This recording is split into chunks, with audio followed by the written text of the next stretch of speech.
علیہ السلام کی اتباع نہ کرنا، یہ تضاد قیامت کے دن اس پر سوال کیا جائے گا۔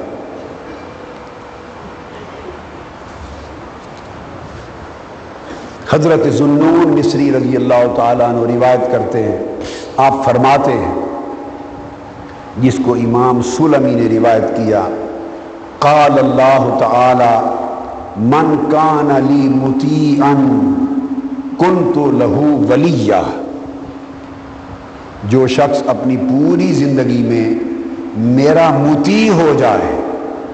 میرا اطاعت گزار ہو جائے، اللہ نے فرمایا میں اس کا ولی بن جاتا ہوں۔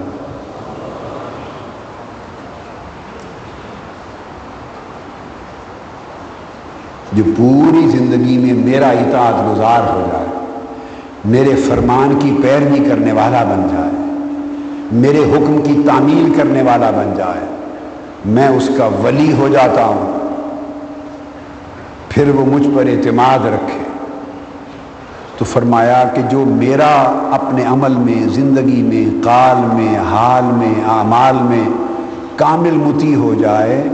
میں اس کا ولی بن جاتا ہوں۔ فرمایا پھر وہ مجھ پر وثوق کرے،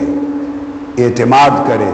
اور اللہ رب العزت نے فرمایا فَوَعِزَّتِي لَوْ سَأَلَنِي زَوَالَ الدُّنْيَا لَأَزَلْتُهَا لَهُ، پھر خدا کی قسم اگر وہ قسم کھا کے مجھ سے یہ کہہ دے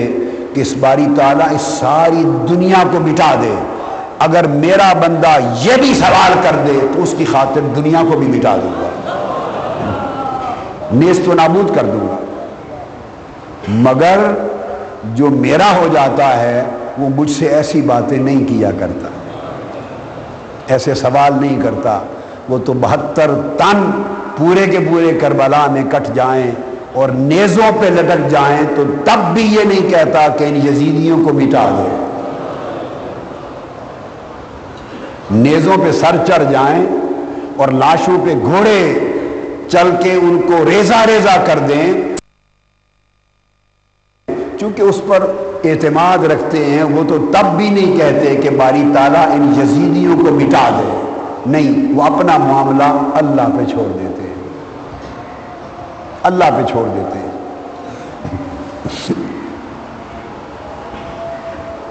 اور پھر آپ نے فرمایا، حضرت ذوالنون مصری رضی اللہ تعالیٰ عنہ نے،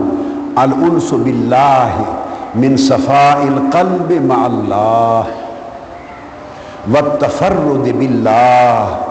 والانقطاع من کل شیء سوی اللہ۔ فرمایا اللہ کا انس یہ ہے، جو شخص اللہ کے ساتھ مانوس ہو جاتا ہے اس کو انسان کہتے ہیں، جو اللہ سے مانوس، جس کی طبیعت اللہ سے مانوس ہو جائے اسے انسان کہتے ہیں۔ انسان کا معنی ہی یہ ہے، کیا؟ انسان کا معنی ہی یہ ہے جس کو انس ہو جائے،